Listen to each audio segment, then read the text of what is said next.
Sejam bem-vindos ao DECRA Talks. Hoje nós vamos falar um pouquinho sobre ortopedia e medicina esportiva equina. Trouxemos aqui grandes médicos veterinários, especialistas em várias modalidades, e vamos discutir também um pouco sobre a sua experiência com a utilização do Osphus. Está aqui com a gente o Dr. Neymar Roncati, coordenador há muito tempo da Faculdade Anhembi Morumbi e médico veterinário com grande experiência internacional em participação em Olimpíadas, com muita experiência no cavalo lusitano. Está aqui com a gente também o Dr. Paulo Eduardo Limonge Pacheco, nosso querido Dudu, também com grande experiência internacional em Olimpíadas e atualmente um dos principais médicos veterinários das corridas. Está aqui na tela com a gente, lá da Texas A&M University, Dr. Gustavo Zanotto. Ele é formado no Paraná, teve residência na Universidade do Colorado em medicina esportiva e atualmente faz parte do grupo da medicina esportiva da Texas A&M University. Comigo aqui ao lado, Dr. Jean Franco, médico veterinário, que atua principalmente em Minas Gerais, especialista em medicina esportiva, atuando principalmente com os cavalos manga larga marchador. Aqui também a doutora Patrícia Brossi, médica veterinária, doutora pela Universidade de São Paulo, com grande experiência em cavalos de salto e adestramento, nossa querida Patricinha. E por fim, Dr. Luiz Eduardo Ferraz, que é médico veterinário de equinos, tal qual todos nós aqui, e que atualmente é diretor técnico da DECRA. Então, sejam todos muito bem-vindos. E eu já vou iniciar passando a palavra para o Dr. Gustavo Zanotto, que vai nos contar um pouquinho da sua experiência em medicina esportiva e com alguns casos com a utilização do Osphus. Perfeito. Obrigado, Dr. Piotr, pelo convite. Falando um pouquinho do Osphus, acho que a indicação clássica desse produto é o que está na bula, né, que é para síndrome navicular.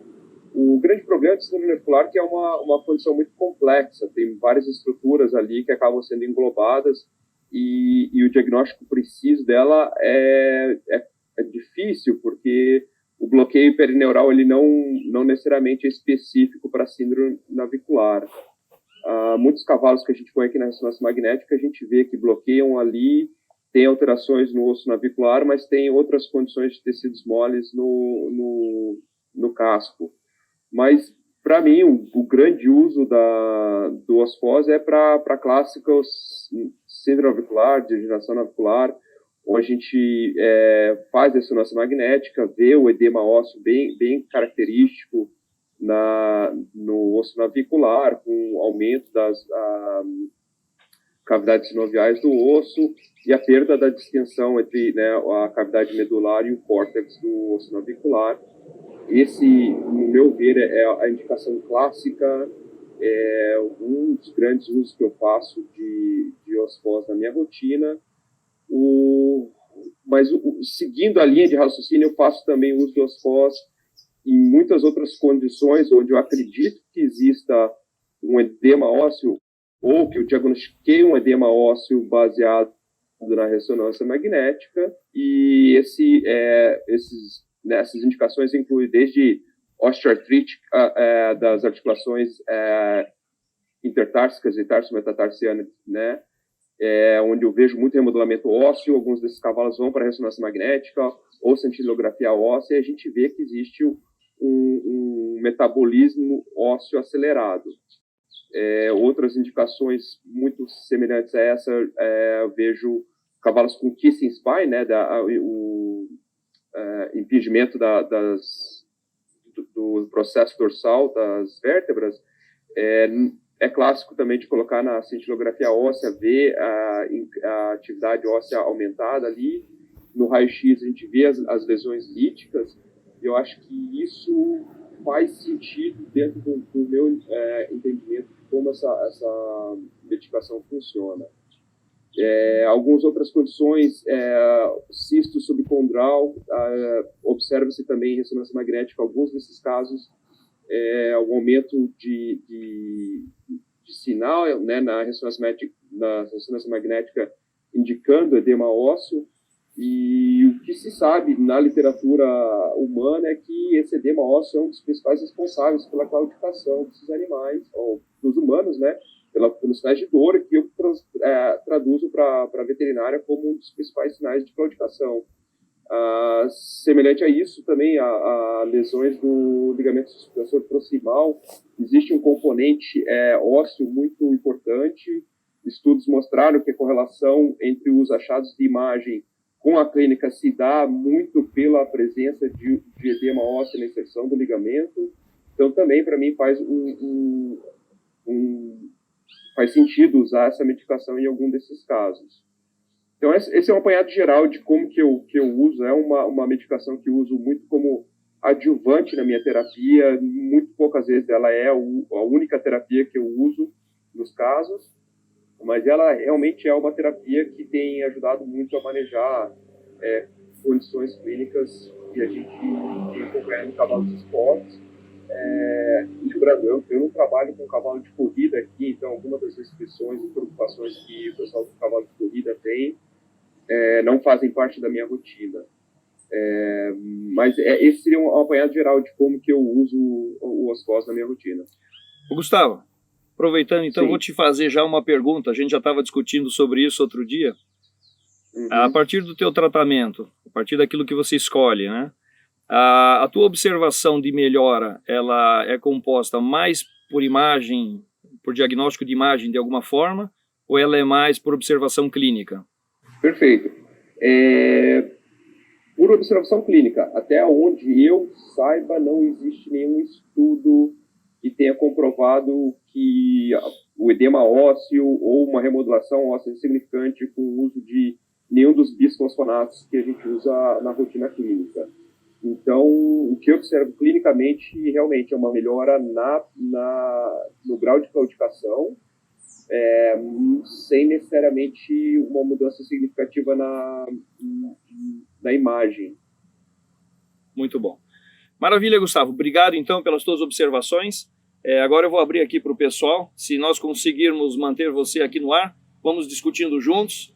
E eu vou passar a palavra para os ilustres veterinários que estão aqui com a gente, para que possam comentar. Vamos falar um pouquinho sobre navicular, podemos falar de osteoartrite. Isso aqui é para nós discutirmos livremente. A gente está aqui num banco, né, conversando. Está faltando algumas coisas nessa mesa, mas efetivamente é para nós falarmos livremente as nossas experiências, enfim, aquilo que a gente acha que é legal sobre o tema. Tá bom? Então, está aberto aqui quem quiser começar. Doutora Patrícia, eu acho que tem que ser a primeira a falar. Então, gostaria de agradecer o convite do Dr. Silvio, a oportunidade de estar aqui com os colegas, debatendo um tema bastante relevante e essa oportunidade de congregação aqui. Em relação às colocações do Dr. Gustavo, eu não posso fazê-las de melhor forma, né? Eu acho que ele conseguiu fazer um apanhado geral das circunstâncias nas quais a gente utiliza os bifosfonados, o Osfos em particular, e conseguiu abordar as limitações e as circunstâncias em que esse uso é feito. E eu acredito que na medida em que o diagnóstico por imagem vai evoluindo, assim vai evoluindo a nossa possibilidade de utilização do bifosfonado, né? Porque o que era pra gente alguns anos atrás, nós que estamos aí na estrada há bem mais tempo, a suspeição do edema ósseo era uma miragem, né? E hoje, com as modalidades diagnósticas e imaginológicas mais sofisticadas, isso é nossa realidade. E muitas vezes, se nós não podemos documentar o edema ósseo e essa captação de radiofármacos nos exames que utilizam de contrastes radioativos, isso fica documentado, a gente pode suspeitar dessas condições associadas a essas enfermidades que o Dr. Gustavo mencionou, né? As desmopatias insercionais, os kissing spines, traumas osteoarticulares, onde o edema ósseo também faz parte, né? E nessas circunstâncias, o Osfos teria uma indicação. Então, claro, ele faz parte, sim, ele compõe aí o nosso arsenal terapêutico, e posso só secundar o Dr. Gustavo que, até por questões de logística, a nossa monitorização também é mais clínica que da parte de diagnóstico, né? Muito bom. Eu acho que eu posso complementar dizendo que a Patrícia tem muita experiência aqui também. A gente tem uma preocupação muito grande com os cavalos de adestramento, né? Os cavalos de salto, que são cavalos de utilização muito longa, né? Eles têm que ter uma idade mais longeva aqui para o esporte que desempenho, né? E também corroborando com o que já foi dito, a gente às vezes não tem a imaginologia como, por exemplo, uma ressonância magnética para ter a certeza diagnóstica do que está acontecendo e tem suspeitas pelos exames que utiliza, né? Então a síndrome navicular, né, envolvendo aqui multifatorial, que é esta doença, e incluindo a doença instalada em tecidos moles, não só no osso navicular, a suspeita vem às vezes por um raio-x, e muitas vezes querendo um cavalo saudável por longa data, né? A gente sabe que um cavalo de adestramento começa a sua vida com 3, 4 anos, mas ele vai chegar numa Olimpíada com 12, 14, se não 15. Muitas vezes a gente acaba utilizando os bifosfonados justamente para talvez até prevenir uma claudicação mais severa, né? E a gente muitas vezes tem animais com lesões radiográficas importantes ali, e a utilização em períodos indicados, inclusive, até por bula, a cada 6 meses, né, a cada 8 meses. Em cavalos adultos, né, eles começam a participar de prova a partir dos 6 anos, então a gente tem já a idade indicada para a utilização, eu acho que é bastante bem-vindo, né? E o cavalo de adestramento, ele tem o navicular, né, todo esse aparato do casco, dos membros anteriores, os membros torácicos, e também os curvilhões, ou seja, né, região társica, tarso-metatarsiana, importante nos exercícios que faz. É um cavalo que ele é muito utilizado num exercício de trote, por exemplo, nos vários movimentos que faz. A dor pode vir, e pode vir recorrente ao edema, que a gente tem nessas estruturas ósseas, né, com a doença instalada. A gente sabe muitas vezes que a articulação, a cartilagem articular, ela é aneural, ela não teria dor senão chegando na estrutura óssea, no subcondral, e a formação desse edema é um medo para a gente, para as claudicações, e portanto a utilização deste tipo de terapia eu acho muito bem-vinda. A gente vê uma melhora clínica, a gente não tem a certeza, talvez diagnóstica, né, porque não estamos na pesquisa ou porque não temos ali o exame de ressonância, mas a melhora clínica ela é evidente. Apesar de não ser um analgésico primário, a gente vê os efeitos secundários aqui de uma melhoria no desempenho do indivíduo, né, pela suspeita da doença instalada, e a gente usando como um adjuvante aqui na terapia desses indivíduos. Eu sou bastante favorável também. Dudu, eu acho, completando aí o que o Neymar e a doutora Patrícia falou, eu também concordo 100%. A minha indicação é totalmente o que o Gustavo falou, é navicular, alguns casos de osteoartrite, entesopatias e kissing spine.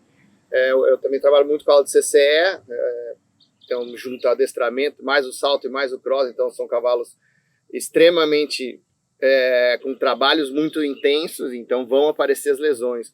E já é muito sabido que o ossos ele atua também inibindo metaloproteinase e algumas citocinas, então eu acho que a melhora clínica dos animais é bem evidente. E não posso também mentir, às vezes eu acabo usando em cavalo de corrida, que hoje o meu mercado é muito grande, eu nunca tive problema nenhum. Eu espero, obviamente, usar nos problemas corretos, não vai usar numa dor de canela que possa trazer um risco maior. Mas esses cavalos acabam tendo algumas áreas de osteólise, em joelho, ou às vezes mesmo inserção de ligamento suspensor. Ele já tem ali 3 anos e meio, 4 anos, não é a melhor indicação do produto, mas eu acabo usando porque eu estou no acampo, eu preciso fazer resultado, principalmente com cavalos de corrida, precisa de resultado muito rápido. E nunca tive um problema mais drástico de fratura, essas coisas. Mas a minha experiência com ossos, mesmo antes de vir para o Brasil, eu já usava, trazia dos Estados Unidos. Eu acho que eu tenho uma experiência bem boa com o produto. A doença navicular é uma doença muito presente na vida do mangalarca machador, né? Que é a minha área de atuação 100%. Pelo próprio movimento e por outros fatores que a gente tem coadjuvantes, né? O machador é um cavalo que não se decidiu se ele é de esporte ou de lazer. Mas a gente está exigindo cada vez mais dele nas nossas competições e, ao mesmo tempo, com alguma cultura, né, muito arraigada de tratamento de manada. Então, os naviculares sofrem muito com o tipo de ferrajamento e o próprio movimento. E a gente vê uma melhora, como o Dudu falou aqui, nas imagens, porque o machador, normalmente, ele vem... Osteite faz parte da vida dele, né? Esse paravão, acho que já nasce com ele desde que vem. Caiu no Já no nasceu chão, já com tem. ele. Então, a gente viu uma melhora, principalmente nessas degenerações, né, articulares. A gente viu uma melhora com os do osso. E no navicular é minha primeira indicação, normalmente associada a outros tratamentos, porque eu também sou do campo, preciso de resultado. E a gente... Algumas imagens você consegue ver até uma boa remodelação depois, mas a melhora clínica aliás, é o único tratamento que eu vejo até hoje associado com algum tipo de anti-inflamatório que resolve realmente a síndrome navicular. Aproveitando, obrigado aqui pela primeira observação de cada um. Aproveitando aqui que nós estamos com o Luiz Eduardo, que é diretor técnico da DECRA, e a gente está falando do Ostos, né? O que você quer complementar para nós aqui? Sim, acho que foi muito bem explicado por todos aqui presentes, né? O produto, a princípio, ele é indicado para situações onde você tem uma remodelação óssea, situações de edema ósseo, e que isso depende muito do diagnóstico, dos recursos que você tem para fazer esse diagnóstico. Muitas vezes, na falta desses recursos, você acaba utilizando a droga na tentativa até de verificar a resposta ao tratamento, né? Mas, como é uma droga relativamente nova na medicina veterinária, quando a gente compara com a medicina humana, apesar da indicação de bula vir para síndrome do navicular, é um campo ainda muito aberto. Você tem várias indicações que com a presença a possibilidade de ressonância magnética e outras técnicas diagnósticas por imagem, você tem mais assertividade no tratamento, mais assertividade no diagnóstico. É uma droga que a gente fez um grande esforço no sentido de trazer para o Brasil, uma vez que já os veterinários já buscavam trazer dos Estados Unidos, às vezes da Europa, e a gente lançou a coisa de 6 meses, que está aqui no Brasil disponível. Basicamente, assim, é muito segura, desde que usada dentro das indicações, né? Que a partir de animais com ossatura completa, animais a partir de 4 anos de idade, isso acaba enquadrando a maioria dos animais de esporte, com exceção um pouco da corrida, né? Que tem animais mais jovens, mas como o próprio Dudu falou, às vezes um animal ali a partir dos 3 anos, dependendo da patologia, o pessoal costuma usar, e com boa margem de segurança. Bom, então agora que nós já tivemos essa primeira prévia aqui das observações de cada um, então vamos conversar um pouco, vamos ouvir o que vocês têm para falar sobre artrite, sobre doença do navicular, a experiência de vocês. Tenho certeza que quem está gastando aqui seu tempo para nos assistir está aqui porque tem em vocês como veterinários referência nas suas áreas, né? Então eu tenho certeza que a observação que vocês têm da clínica é muito importante para quem está assistindo também. E aí, doutora Patrícia? É um assunto aí que realmente tira o sono da gente, né? As enfermidades articulares são aí um entrave, acho que ao desenvolvimento da carreira atlética dos nossos pacientes e até a equinocultura de um modo geral, né? Da melhor maneira que a gente souber abordar esse tema, e acho que lá quando a gente começou a trabalhar com os cavalos, a gente via muito, a gente tinha o diagnóstico radiológico, né? A gente via os osteofitos, ficava abismado, e hoje em dia a gente já vê a enfermidade articular como uma tríade aí. A gente tem a cartilagem, né? O Dr. Neymar estava comentando da cartilagem CA neural e da sede do processo doloroso tá por ali, mas não bem ali, né? Então hoje a gente já sabe, tem a cartilagem, o osso subcondral e a membrana sinovial aí compondo uma tríade de sedes para o processo degenerativo, né? E uma coisa que me chama a atenção, gostaria até de ouvir a opinião do Dr. Gustavo a respeito, é que a gente radiografa cavalos bastante jovens, né? Até de várias raças. Vem lá o raio-x, cheio de osteofito no curvilhão, osteofito na apófise extensora da terceira falange. Você acompanhou esse animal nascendo, houve um cuidado com a alimentação, houve um cuidado, sabe, os animais não foram precocemente exercitados, né? E tem uma pergunta que fica na minha cabeça.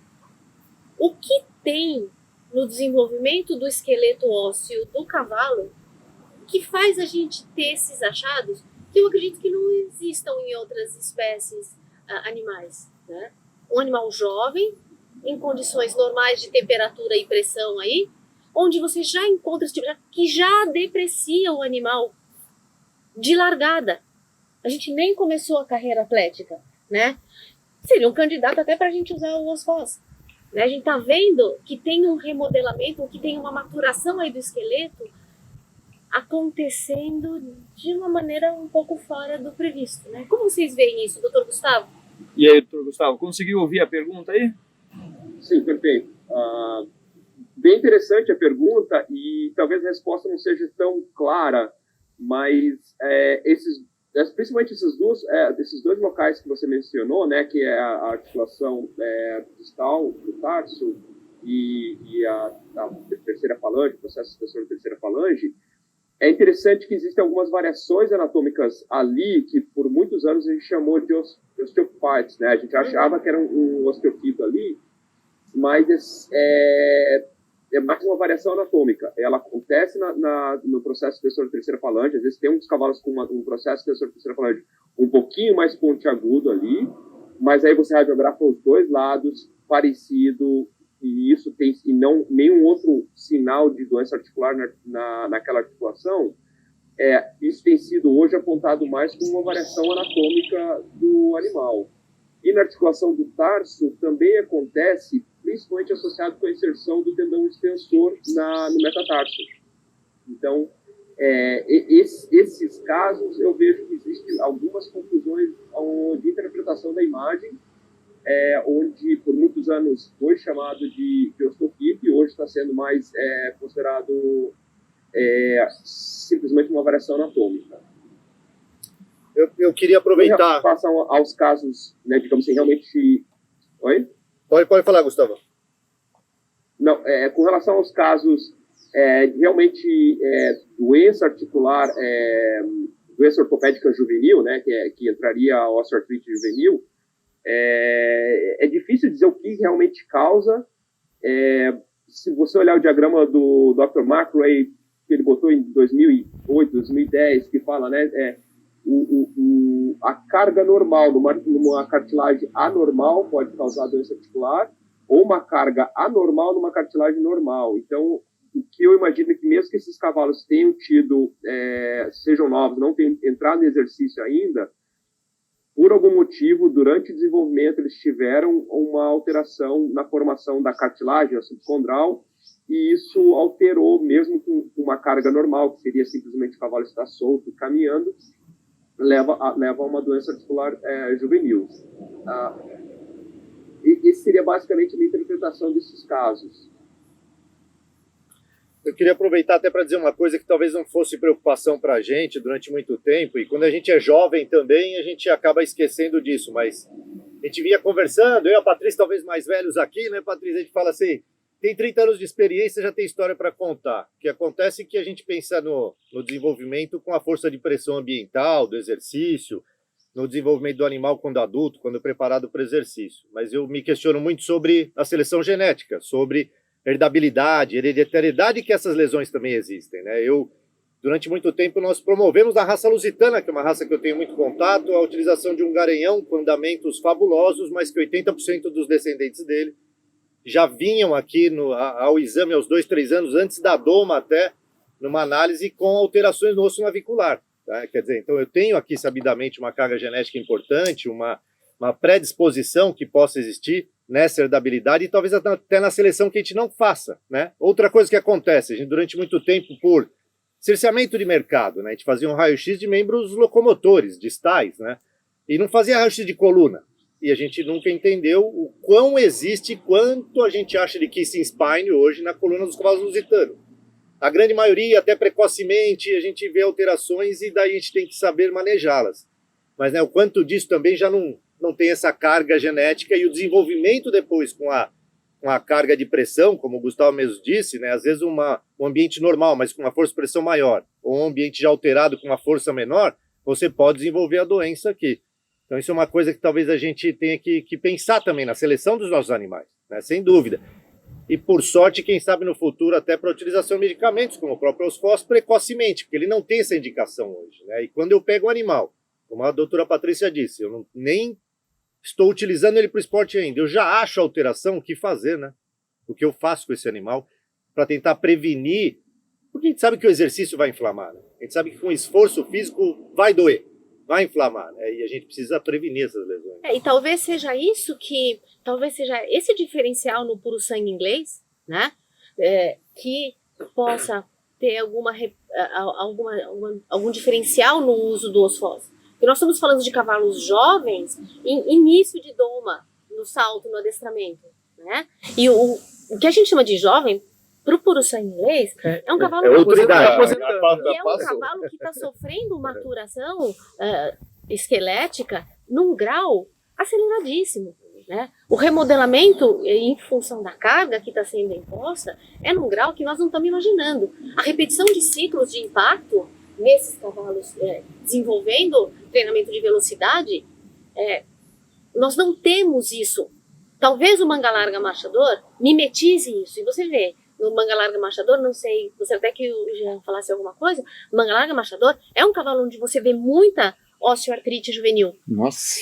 Ciclo de impacto. A gente podia né? falar o dia todo aqui, Patrícia, sobre as lesões de manga larga O osso está marchador. remodelando, mas os ciclos de impacto não permitem que a cartilagem faça aquilo, né? Por força das cargas negativas, libere a água na matriz extracelular, absorva a água. Relaxe, absorva a água.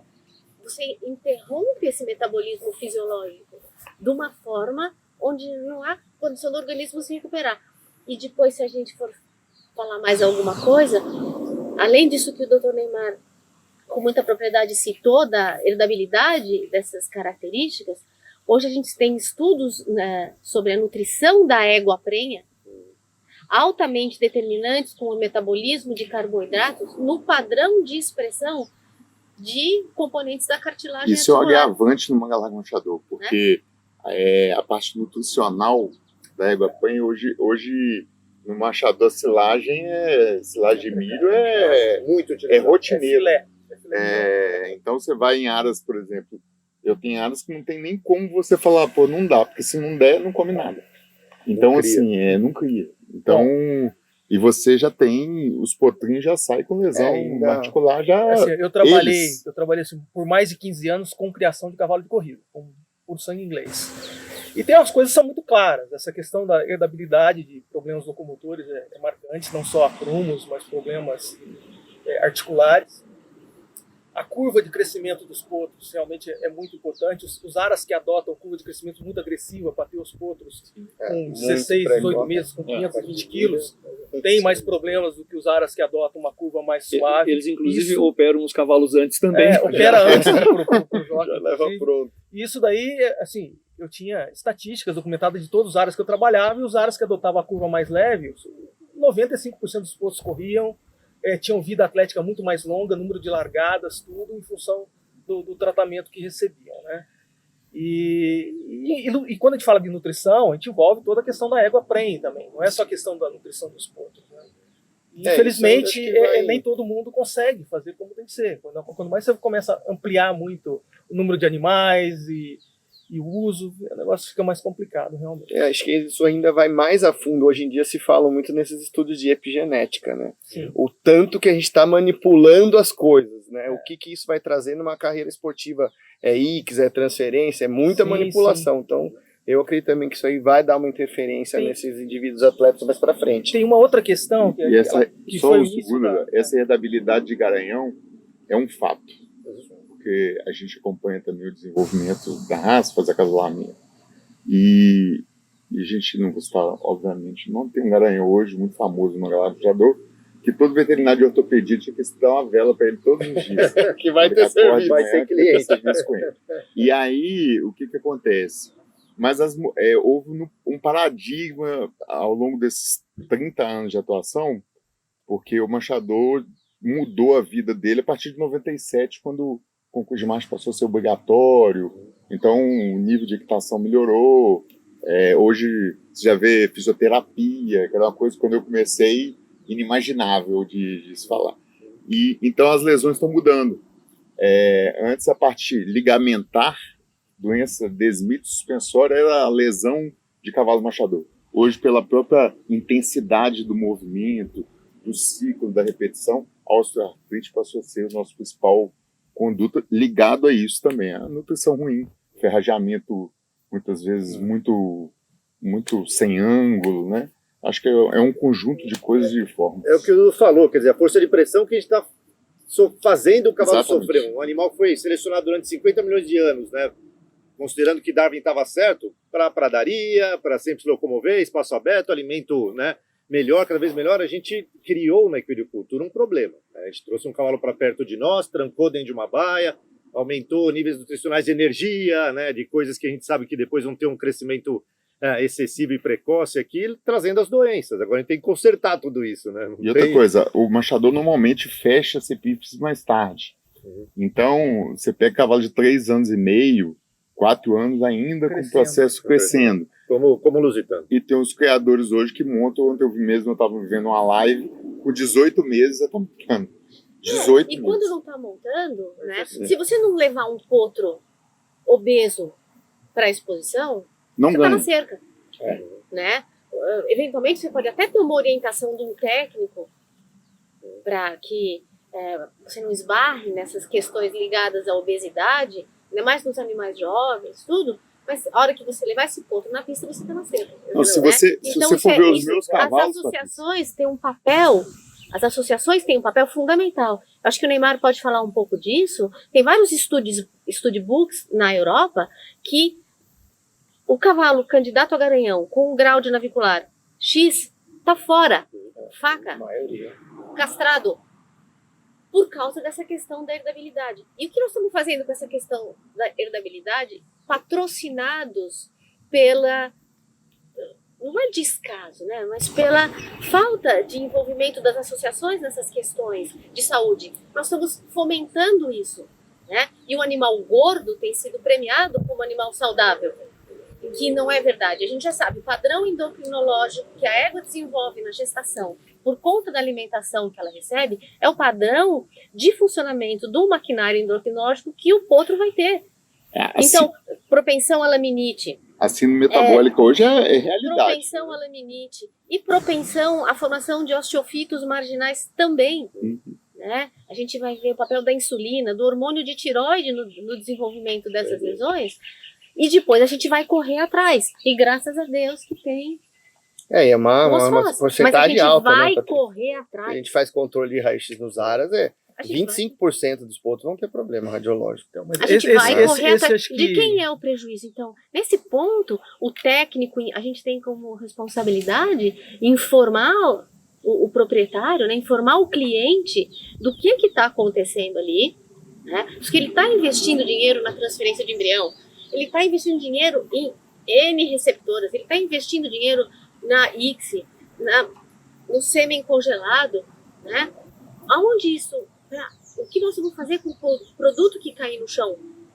A saúde ortopédica começa muito antes do que a gente um dia imaginou, né? Muito antes do que um dia a gente imaginou. É nossa responsabilidade e as associações podem ajudar nesse resguardo do criador. É um resguardo para o patrimônio dele, né?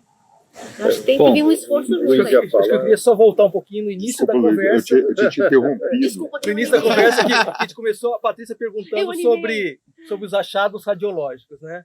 E eu sou de uma época ainda que a gente fazia raio-x analógico, não era nem digital. Eu também. Quando a gente começou a fazer raio-x, No quarto escuro. a gente começou a encontrar um monte de lesão que a gente não via no raio-x convencional. E aquela preocupação, quanto que aquelas lesões têm importância clínica.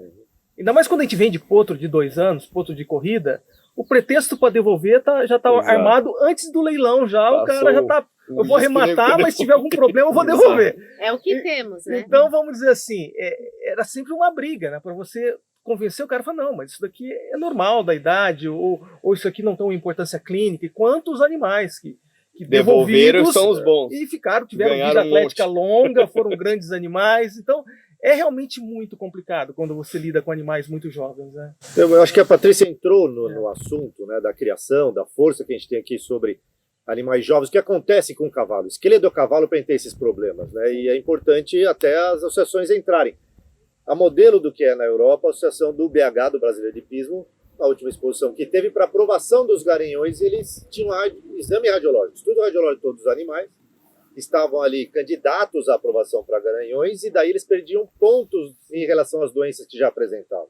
Então, acho que isso é fundamental. Agora, eu acho que a gente não vai ver o sol nascer de outra maneira, né? Enquanto estamos aqui. A gente tem um problema instalado e a gente, logicamente, precisa buscar recursos para... Nós criamos o problema quando a gente domesticou esse animal, né? Trouxe ele para perto e mudou a alimentação, mudou o modelo de exercício, mudou o quanto ele fica solto. Tem trabalhos falando de quantos hectares necessários para um potro se desenvolver e não ter a predisposição, a epigenética dele desenvolvida na OCD, da dependência de quanto ele pode caminhar atrás da mãe no piquete, né?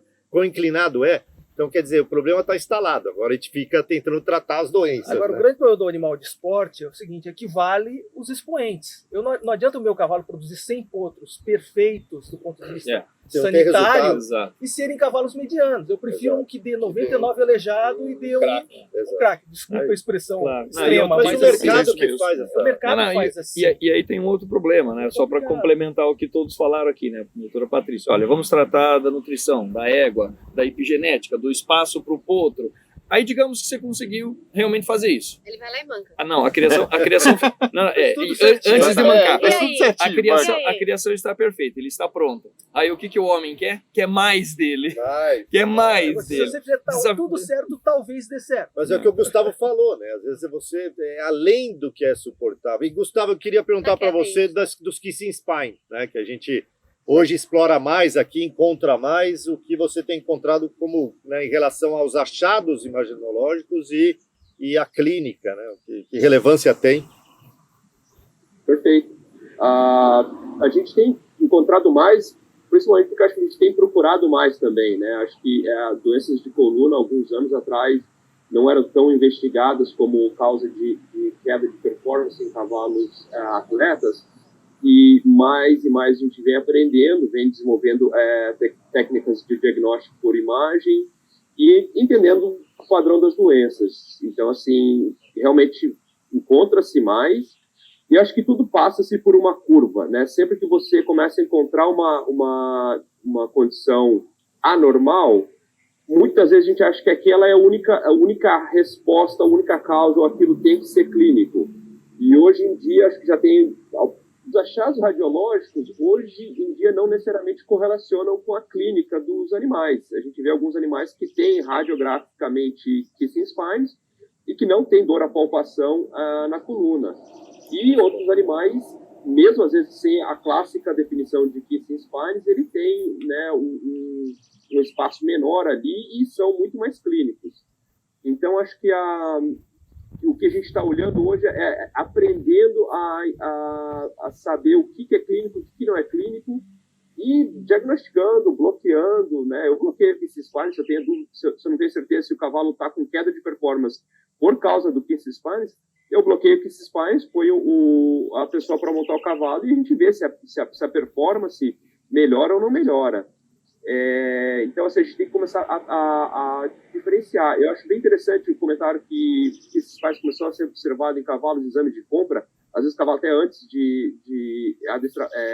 da doma, porque esse tipo de informação não existe na literatura.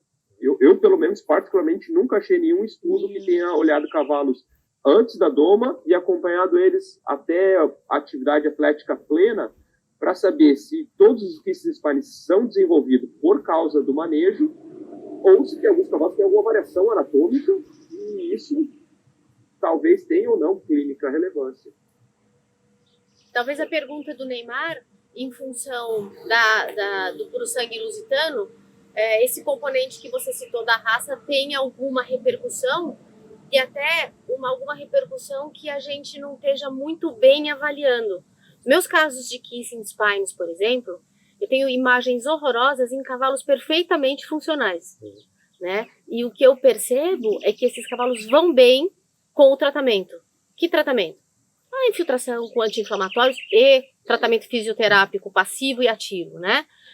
Uma programação de exercícios para desenvolvimento da musculatura abdominal, desenvolvimento da musculatura epaxial. Então eu percebo que esses cavalos vão bem e são condições que a gente, com alguma segurança a gente maneja. Mas talvez o Neymar esteja falando aí de um componente mais específico que seja mais limitante do sucesso e desses cavalos, né, das terapias e da performance deles. Porque eu acho que a gente, como o Gustavo mesmo citou, a gente tem encontrado mais, e daí tem se preocupado mais com esse tipo de lesão, né, e o que é que a gente pode fazer por elas, né.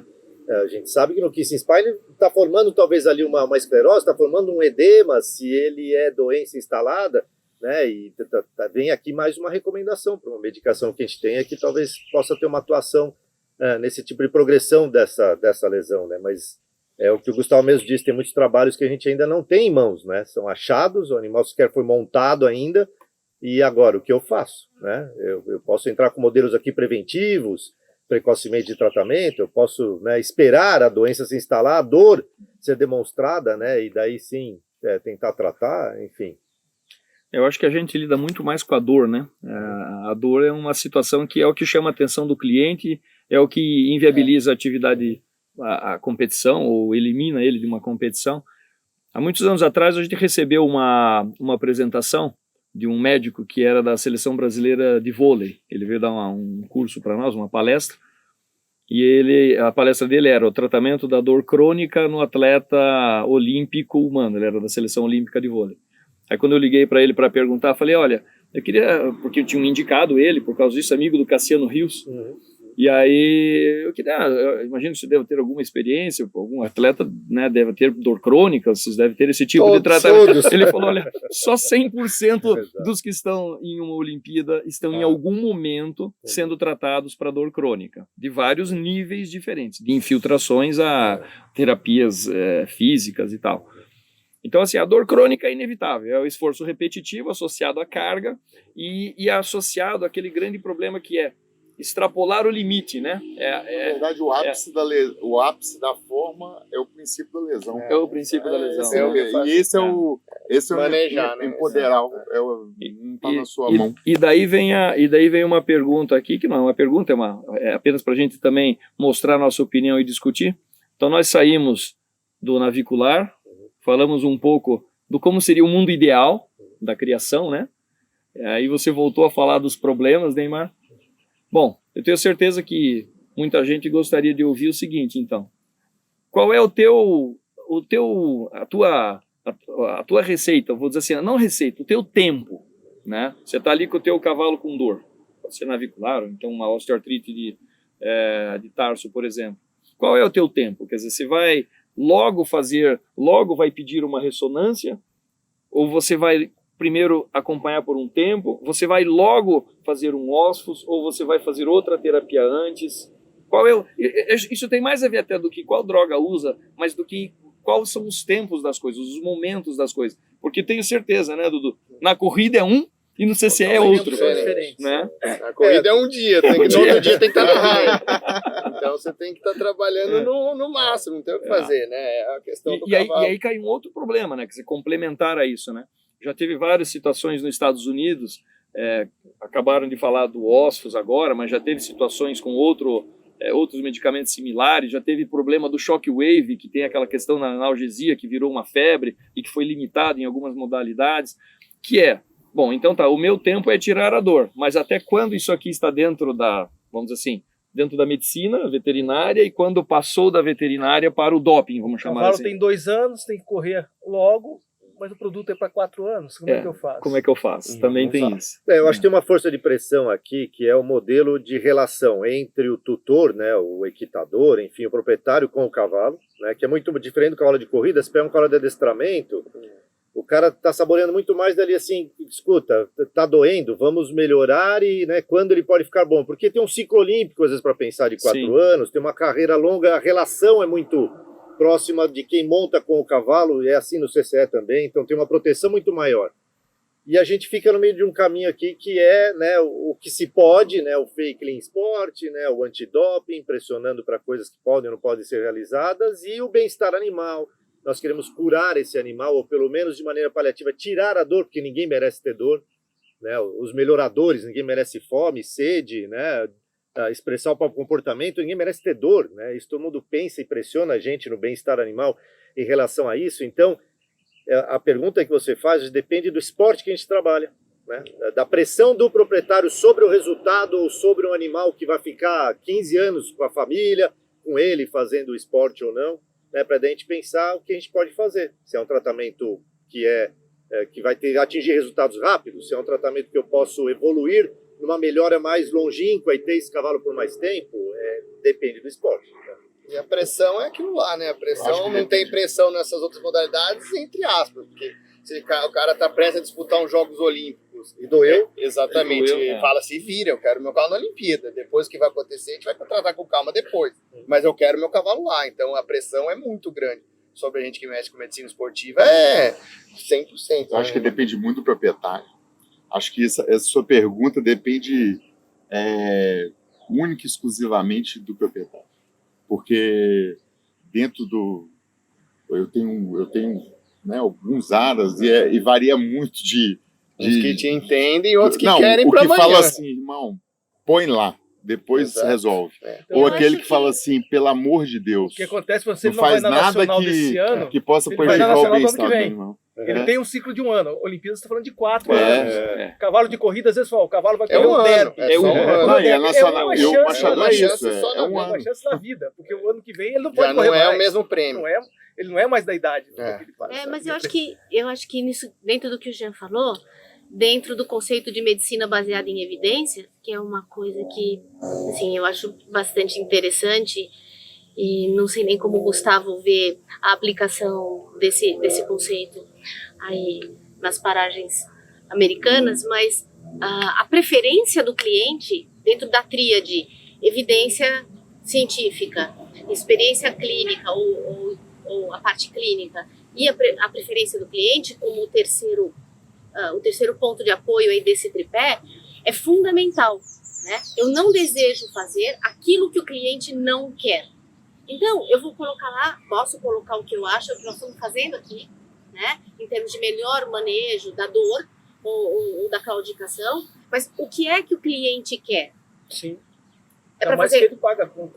Com certeza, mas é para fazer, é para pôr na prova e depois a gente vê. O depois é um terreno pantanoso, né? Pode não haver depois. E o que o Gustavo também comentou em relação da nossa capacidade, da sensibilidade do teste diagnóstico, por exemplo, para diagnóstico da síndrome do navicular, a gente tem raio-x. O que nós estamos vendo? Praticamente nada. Né? A possibilidade de outras técnicas diagnósticas tem mostrado para a gente que a gente está vendo pouco. Então a gente, hoje, depois de um bloqueio do neurodigital palmar positivo, antes a gente acelerava a Ayrton, né? E tinha uma certa convicção do que estava acontecendo. E hoje, na hora que o bloqueio dos ramos posteriores dá positivo, a gente faz, ainda estou no escuro. Né? O que é que eu vou fazer por esse animal? O que é que tem aqui? Claro que eu tento tratar, perguntando o que a gente faz, né? Eu tento ir pelo lado onde, primeira lei da medicina lá, não causar dano, né? A gente tenta ir por esse lado, mas a gente já está com um olho no peixe e o outro no gato, imaginando que a gente vai precisar de um meio de diagnóstico mais sofisticado para oferecer uma terapêutica melhor, além das injeções intraarticulares com corticosteroides ou intrabúrsicas com corticosteroide, né, que tem aí um grau de complicação importante associado, né? Acho que o proprietário tem que estar sempre ciente de todos os riscos, né? Mas vai depender um pouco dessa conversa. E se é para ir logo, você não vai escapar do corticoide. Sabe o que tem acontecido muito na minha rotina, Patrícia? Até porque o machador é um cavalo que tem uma repetição de movimento, de ciclo de movimento muito grande, mas ele não desce uma negativa lá de 2 metros. Então, e ele tem uma resistência à dor muito grande. Então ele é um cavalo resistente à dor. Estamos perdendo isso ao longo da nossa seleção, mas ele é um cavalo resistente à dor. A melhora no grau de ferrageamento, quando você tira, você pensa só na lesão, você tira a sua visão só da lesão e pensa um pouco mais holisticamente, tem tido resultado clínico, como a ressonância não é uma coisa muito próxima assim ainda, você vai para o Nordeste, não tem como fazer, né? Às vezes não tem mesmo. Não tem como fazer, não então temos. é raio-x mesmo e melhora a clínica, pelo que você vê. Então o que a gente tem visto no meu dia a dia, com muita frequência, é que a melhora das outras coisas, do manejo, do próprio ferrageamento, pensar um pouco, sair um pouco Só do medicamento. E do tratamento, e ter uma visão mais holística, uma mudança de treinamento, e isso já está, na nossa realidade, já está mais presente, com esteira, com esteira, já está começando a ter essa visão, tem uma melhora muito forte no nosso dia a dia. Mais ou menos a medicina integrativa. Exatamente. Você fechou o diagnóstico, eu gosto de fazer tudo. Se for, vamos infiltrar, vamos fazer o shockwave, vamos fazer o osso, vamos cercar tudo lado, arrumar o ferrageamento, entendeu? Dar o tempo que for preciso, mas cercar tudo, não vou ficar esperando, eu gosto de já entrar com tudo.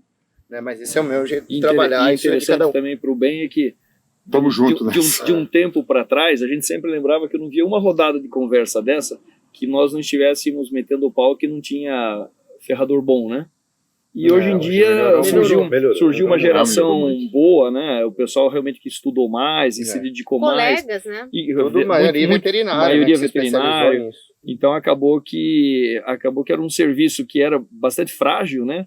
E que a comunicação é melhor e a própria qualidade deles também é bastante melhor, né? E os próprios tratamentos fisioterápicos, né? Coisa que a gente não imagina, a gente não pensava nisso, né? Hoje não dá para ficar sem, né? A medicina humana já existe há muito tempo, né? E a gente não consegue mais ficar sem também. A realidade, sim, presente hoje. Maravilha, gente. Muito bom. Doutor Gustavo, muito obrigado da sua presença aqui. Você quer fazer mais algum comentário, então, sobre ossos para nós concluir? Você tem algum comentário adicional que queira fazer? Se não, já te agradeço de antemão a participação. O Dr. Gustavo Zanotto está falando com a gente diretamente lá do Texas. Ele hoje faz parte do grupo da medicina esportiva da Texas A&M e veio aqui participar. Uma pergunta pro Gustavo. Veio aqui participar com a gente. Então já faça, porque senão nós já vamos liberar o Gustavo aqui. Não, falando um pouco do bifosfonato de novo, a gente tem uma experiência com os concorrentes também. Eu acabei nunca usando o ossos regional, né? E os outros concorrentes já usei. Então eu queria saber da sua experiência, como você usa e se você usa. Não uso por regional, não sei se tem alguma indicação de uso intravenoso, para ser bem sincero, então por isso que eu não uso para perfusão regional. Não sei se o veículo da medicação pode ser aplicado intravenoso. Desde que eu cheguei aqui nos Estados Unidos, o osfose era bem popular aqui, então assim, eu usei muito pouco de ludronato, usei em alguns cavalos que tinham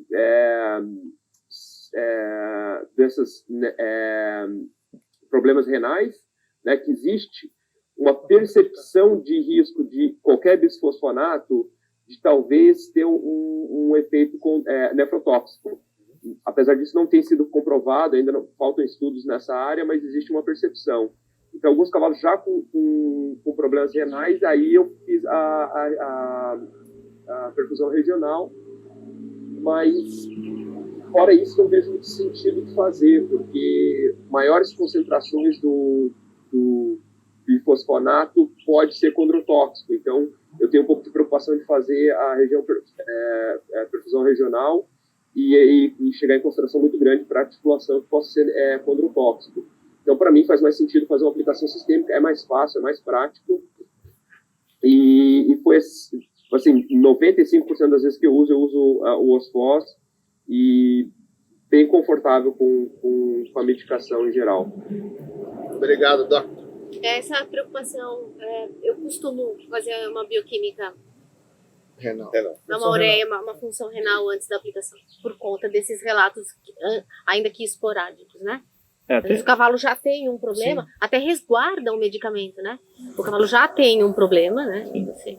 Sim, resguarda você também como técnico, né?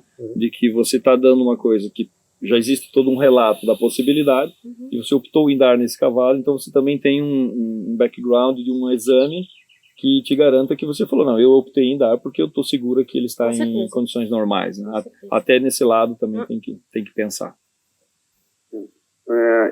E só para complementar, eu faço a bioquímica renal e eu não uso nenhum anti-inflamatório não esteroidal associado. Exatamente. Então, eu evito usar fenobutazona, banamine ou qualquer outro NSAID nessa condição. Junto com isso, entra a discussão, mas alguns cavalos têm desconforto abdominal, tanto com tilodronato quanto com clorodronato. E aí eu manejo, a maioria desses cavalos não precisa de medicação, e se eu precisar manejar esse cavalo com algum tipo de medicação, daí eu uso a xilazina e continuo não usando o anti-inflamatório não esteroidal. E o Buscopan vai super bem também nesses casos de um pouquinho de espasmo aí. Vai muito bem. Ou manejo nenhum, você caminha um pouco aí, daqui a pouco melhora. Maravilha. Pessoal, espero que tenham gostado da participação, espero que tenham gostado da conversa aqui. São profissionais que a gente escolheu justamente por ser, como todos colocaram, o próprio Neymar colocou, não, é difícil você dizer exatamente o que fazer em cada caso, porque difere a modalidade, difere a idade do animal e tudo isso, mas exatamente essa era a ideia, né? Mostrar um pouco a experiência de modalidades diferentes, por isso profissionais que atuam nessas áreas.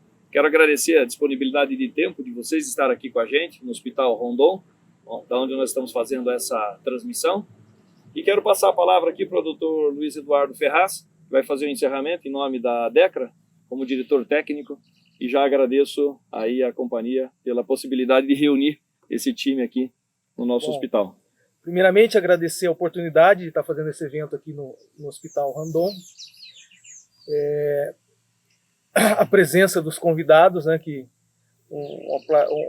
sem dúvida o Jean teve que se deslocar de Belo Horizonte para estar aqui com a gente.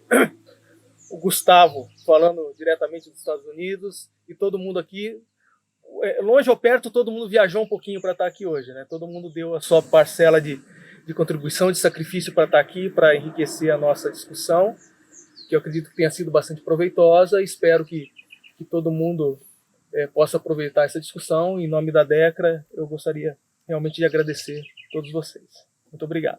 Muito bom.